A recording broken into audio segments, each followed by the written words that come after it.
The month of August means back to school and settling back into familiar routines and schedules, and with that comes the need of easy weeknight dinners. This macaroni and ground beef casserole is perfect for those nights where you need to just dump and go something together. It's delicious, it's filling, and the whole family will love it. Let me show you how to make it. First, we're going to start by bringing a large pot of water up to a boil. You're going to generously salt the water so that it will flavor the pasta, and then you're going to add half a pound of the macaroni pasta to the water. During that time, while the water is coming up to a boil, we're going to start by browning our ground beef to a large pot. Add in 1 pound of ground beef over medium heat. After a while, I like to use a meat chopper, and this just helps break it up into really small, fine pieces. During that time, the macaroni will be finished. So after that time is up, go ahead and remove it from the stove. You're going to drain it in a colander over the sink. Then we're going to come back to the ground beef that has finished cooking, and we're going to add in the rest of the ingredients, starting with the spices. First, we'll add 1.5 teaspoons of salt, garlic powder, and chili powder, 1 teaspoon of onion powder and oregano, and 1/2 teaspoon of freshly ground black pepper. Give that a really good stir. Then next, we're going to add 10 ounces of canned diced tomatoes with green chilies and a 28-ounce can of crushed tomatoes. Give that a good stir, and then turn the heat off from this point on.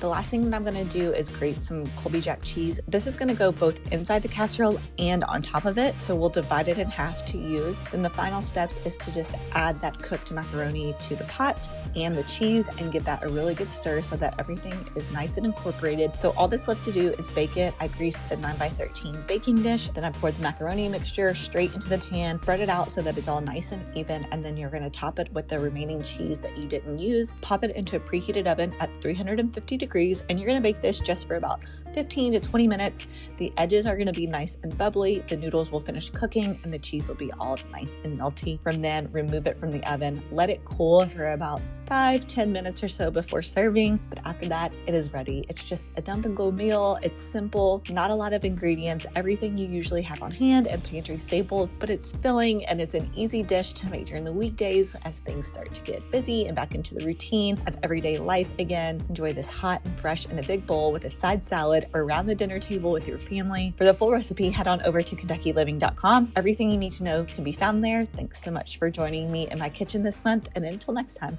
I'll talk to y'all very soon.